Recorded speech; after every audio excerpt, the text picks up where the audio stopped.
Marky Mark's Woodshop 101. Workbench, real quick workbench update. Oh, well, hi there.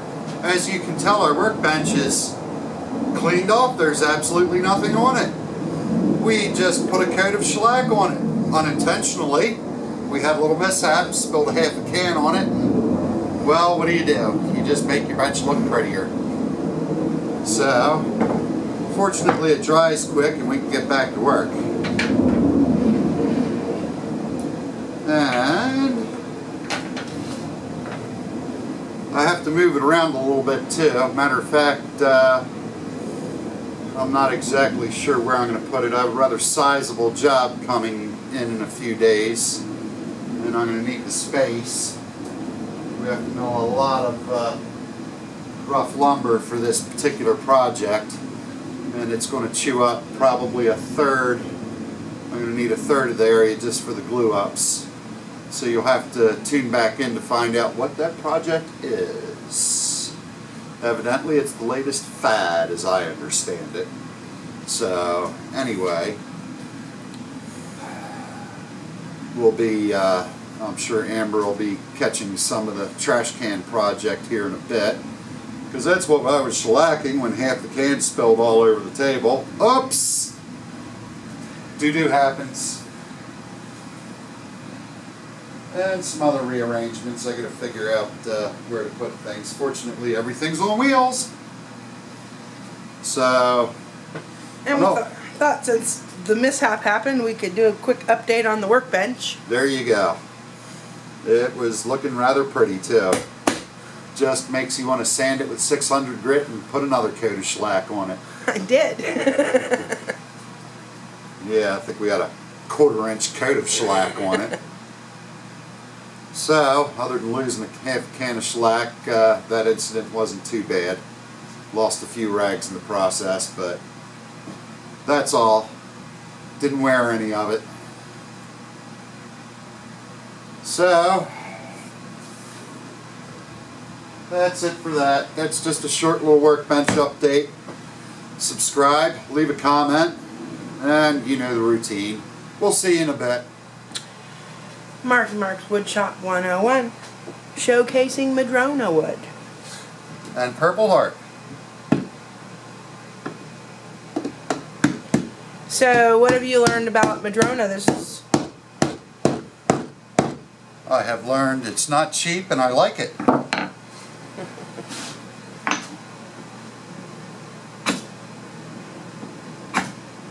Actually, it kind of reminds me of alder as far as the grain and the color goes, but it works very nicely. It's very dense, and I like working with a dense wood because you have less tear out and it chisels easier. You don't get have to fight with the fibers of a soft wood like pine or poplar. I thought it reminded me of maple. It sands very nicely.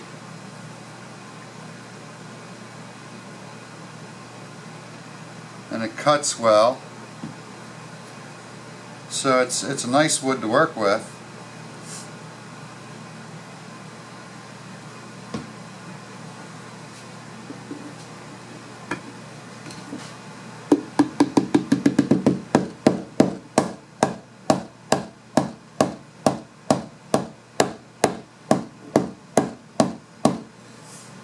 There we go. The sides are coming down to cover up the bottom. But of course I don't want to knock the sides out or go any lower than I want.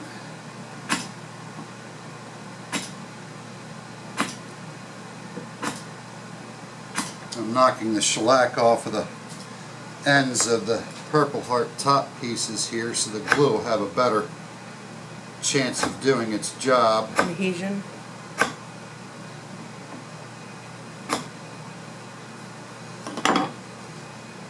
So, what do you like about the Purple Heart? Everybody likes Purple Heart because it's purple. It's the only wood that's purple. It too is very hard and works nicely. I do get a little bit more tear out on the Purple Heart than I got on the Madrona doing certain things, chiseling.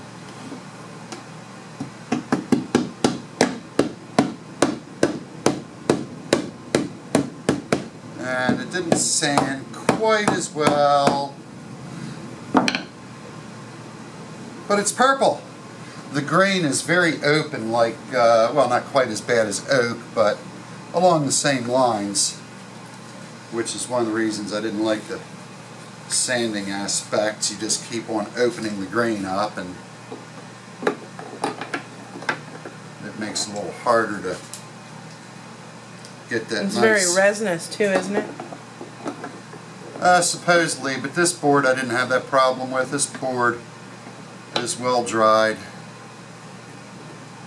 and it didn't seem to give any problems with the resin. Nowhere near like pine, but a lot of tropical woods seem to be resinous.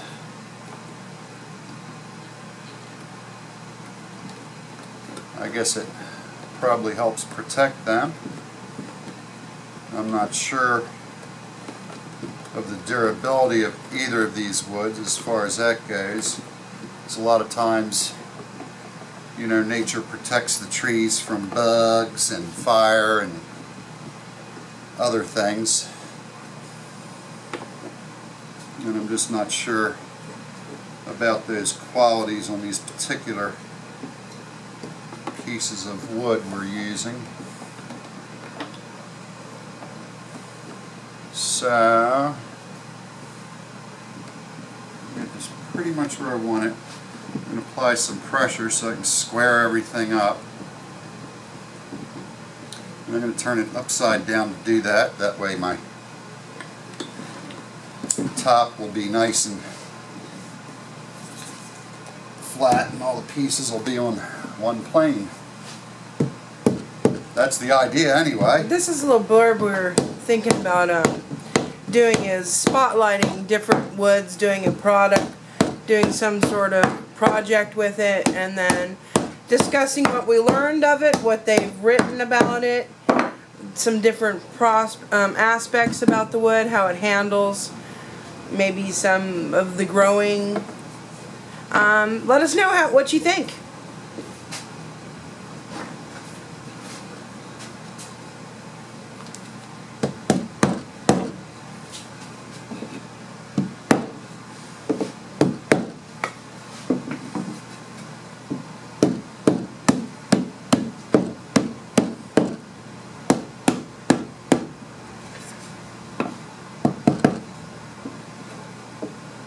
So like Madrona is only like the fourth kind of wood I've dealt with so far. I've done, let's see, oak, a little bit of ash, well, on the table, maple, walnut, cherry. I think that's about it so far. Well, you're just hitting all the forest there. Yeah. Well, I personally thought that it was very similar. I used as scraps for some of my projects. I thought that it was very similar to maple.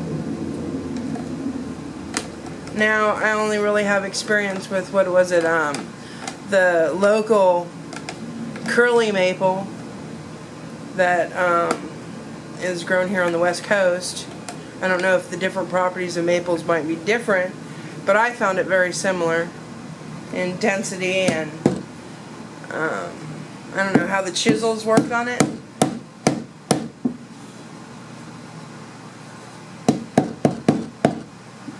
You're just not a chisel girl.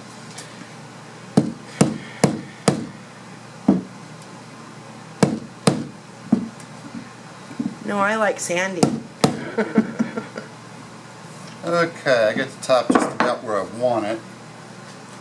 I've got one of them that's cocked a little bit, which I'm not happy with, but I'm not sure if I can do anything about that. It looks like it might actually be the clamp causing it, so I'm going to try and put a little shim behind one area that might help. I'll try that, see what happens. Might help, might not. My mother always told me nothing beats a trial than a failure, or something along that lines. Well, do you have anything more to say about the wood? Well, I can talk about the walnut inlays. Of course, walnut's a nice popular wood for the woodworking crowd. On the East Coast, it's significantly cheaper. What about the different uses for the wood? I mean, is there any traditional uses for the Purple Heart or the walnut or the Madrona? Well, most of it's used in furniture. Purple Heart's used in boat building. Oh, really? Yes. I'm not sure the properties as far as water goes. However, I had occasion to be in Mystic Seaport in, I want to say, Rhode Island, when they were building the replica of the Amistad for the movie. I never saw the movie, but when I visited, they had just laid the keel and they were working on, I think, the second scantling. All volunteers were building it. The keel was a piece of Purple Heart. It was the largest piece of Purple Heart I've ever seen. Some tree in South America gave its life for this Amistad reproduction. The keel was about 14 to 18 inches square, and I forget, it was either 70 or 90 feet long. One piece of wood.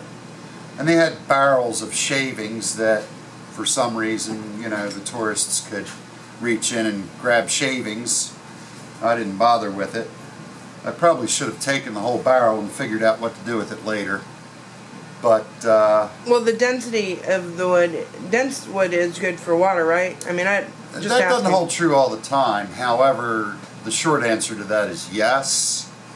They use a lot of different woods in boat building for different pieces. A type of wood called Ligma vitae has historically been used for boat building. It's the densest wood. As a matter of fact, now it's endangered, which happened in my lifetime. It's been over-harvested for that purpose. Where's it from? South America, if I recall.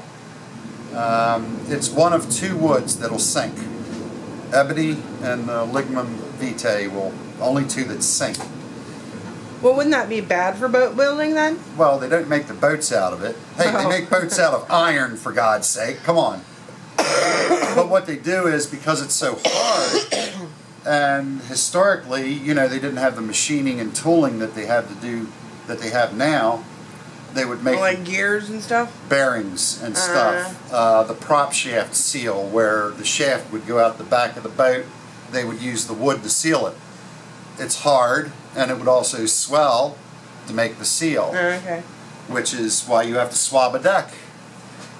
Typically, teak and holly are two woods that they traditionally used for boat building. The decks, the teak is hard and weathers very well, and it's pretty stable, which means it doesn't expand much. So to rectify that, there are a couple ways to do that. Underneath the water, they would take rope soaked in pitch and stuff it in between the cracks in between the boards. On the top of the deck, well, that's swabbing the deck, isn't it? On the top of the deck, they would cut strips of holly and put in between the teak. Holly is just the opposite. It's a soft wood, it expands, it's like a sponge. So that would fill the gaps. However, you have to keep it wet. Oh, it's a softwood? Yeah, you have to keep it wet. That's what they're doing, swabbing the decks. They're just throwing water on the decks. They're not cleaning it or anything. So what? So the wall holly would keep expanded and fill into the joints? Right. So that way you didn't have leaks. So it's a very moving wood? Yes, unstable. Comparatively speaking. What about the Madrona and the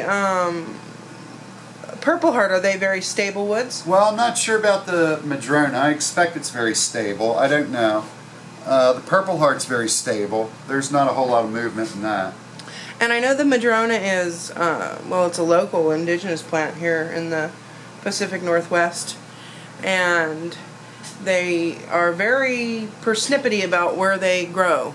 They have to have certain minerals, certain conditions.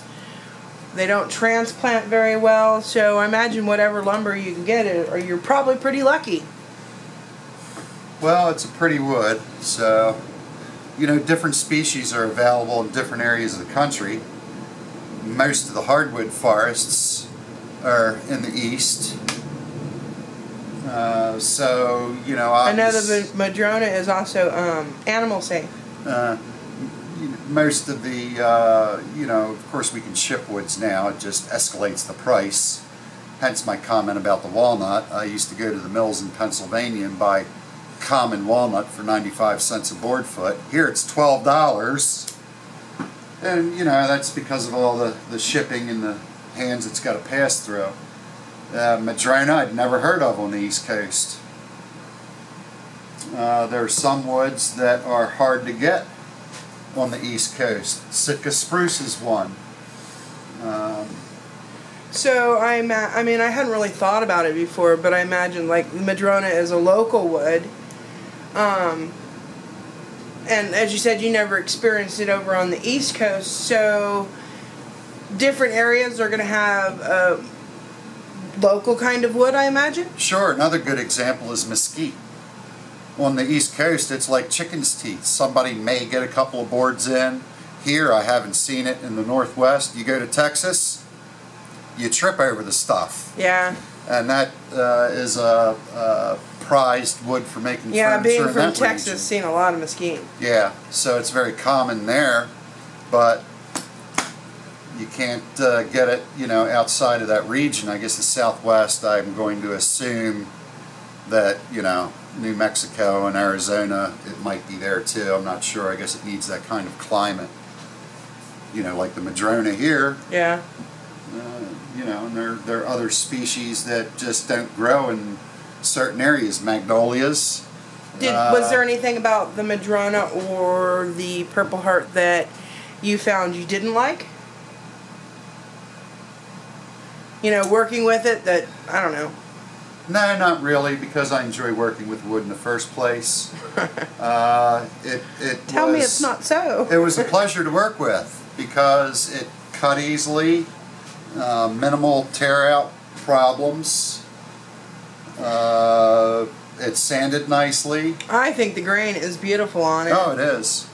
And I like that density that I found similar to the maple, which I also wrote on the reason why I like the maple so much. And of course our inlays are walnut. Walnut, comparatively speaking, is softer. It's a hard wood, it's pretty hard, but compared to these other woods, it's soft. And by nature of that, I got, comparatively speaking, you know, more tear out, little fuzzies on the end of my cuts. Comparatively speaking, it's not as stable, which we don't have to worry about. I'm just talking in general about the wood. But it's easy to. I mean, you know, I haven't been done a whole lot with wood and stuff like that, and not to the extent what I've been doing with boxes and stuff, and helping you. When I was working with it, I thought it was, I don't know, the maple in this one, since it has very similar, to me, very similar kind of qualities when I'm working with it, very dense, kind of almost, it's not very tear out with the grain, it's very smooth and almost a wax-like kind of. Is that very property make it a easier wood to work with? I think so. Like I say, I prefer working with a harder wood because it, if you've got good tools, it's easier to work with. The soft wood is a little less forgiving. But yeah, I can see the similarities. But could also be more educational because you end up correcting whatever you're doing or whatever, maybe? Well, that's woodworking. Yeah. You're always correcting what you're doing. But I can see the similarities. Here's a piece of hard maple. My maple. The similarities in working both the Madrona and the maple, they are very similar in that fashion. They both seem to be about the same hardness as far as, you know, perceived working with the tools.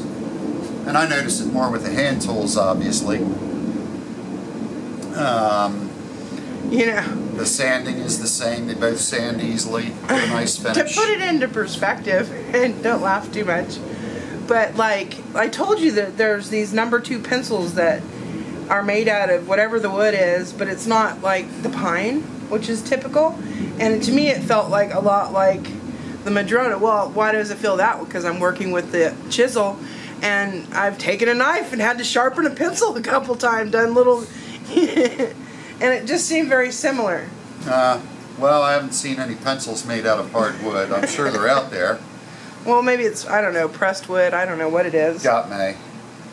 You know, I've got Chinese pencils that literally split down the middle on you. I don't know what kind of wood they have there that they use. But it splits easy. You know, that's another nice thing I notice about the boards themselves. The pieces of Madrona, the pieces of Purple Heart seem to be a lot more stable in that. Twisting and bowing and stuff? Yeah, you don't have those issues of twisting, cupping, warping, yada yada yada, and also checking. Checking's very common on a lot of woods. Of course, you know, wood's graded. Does one wood over another check more? I mean, if the grain's like more like oak, whether it's, I don't know how to explain it because I'm too inexperienced. Well, a lot of that depends on first how it's dried, and you know, second, some wood, I don't know, I would say some wood seems more susceptible, but also the grading of the wood. Grading, they've got different grades of wood, starting at the lowest point, you know, the common woods, number 2 and number 1 common, which may have sapwood, a lot of sapwood, it may have a lot of knots, it may have more checking and such. Well, that'd be interesting to know what our, you know, other people might use for, that they like as their wood as they're working on learning, and, you know, some of these projects you've done, you know, you're working with what you have on hand because you're learning the project or what have you, so you go to a wood that, you know, that might not be as valuable, say as ebony. Yeah. You know, what would your good choice of wood be to start on projects and stuff? For somebody just starting out, I would probably steer them toward oak. You know, oak's very popular. It's available everywhere. It's relatively cheap. I don't like oak though. I avoid working with oak just because everybody else does. You know, I prefer using something more. I can hear the world say, "Not everybody." Yeah, well, you know, I'm sure every woodworker's probably made something out of oak at some point. But for a beginner, you know, if they want to use hardwood, that would be my recommendation for first choice. You know, because it's fairly common and inexpensive. Yeah, and it gives you, you know, you know, there are downsides to oak, but still, you know, it's going to be a hardwood that gives you a feel for using your tools with harder woods, running it through the machines, and noticing that you may have to go a little bit slower than running a 2x4 through the table saw, you know, or the chiseling, softwood versus a hardwood. You're not going to have the softer woods are very fibrous and they don't chisel easily. You have to have real sharp tools to have them cooperate. The harder woods are a little bit more forgiving. You can use a more moderate version of chisels and still get the end results of what you want. I'm sure I'll get flamed for that. But still, you know, you don't need to buy expensive tools. I've got those Harbor Freight $6 chisels up there. You know, I spent a little time on the stones, and they're the first. I call them my rough bench chisels. I'm not afraid to do whatever I need to do. Well, that's what's nice with the inexpensive ones. I mean, you get like a $600 tool, and you don't want to go hammering on it. You know, here's one of them I was using as a scraper to scrape off the shellac. I wouldn't do that with an expensive chisel because it's just going to trash the edge. Yeah. You know, this one I got the stone out, and actually I had a nick on the back. I went over a few swipes, reflattened it, got the nick off. I'm good to go. Oops. We've been into this for a little while. Perhaps we should call this to an end and let us know what you think. We're just kind of doing a little yeah, join the discussion. Yeah, a little shop chat. Leave some comments. What's your favorite wood? Why? And the traditional wrap up. Marky Mark extraordinaire.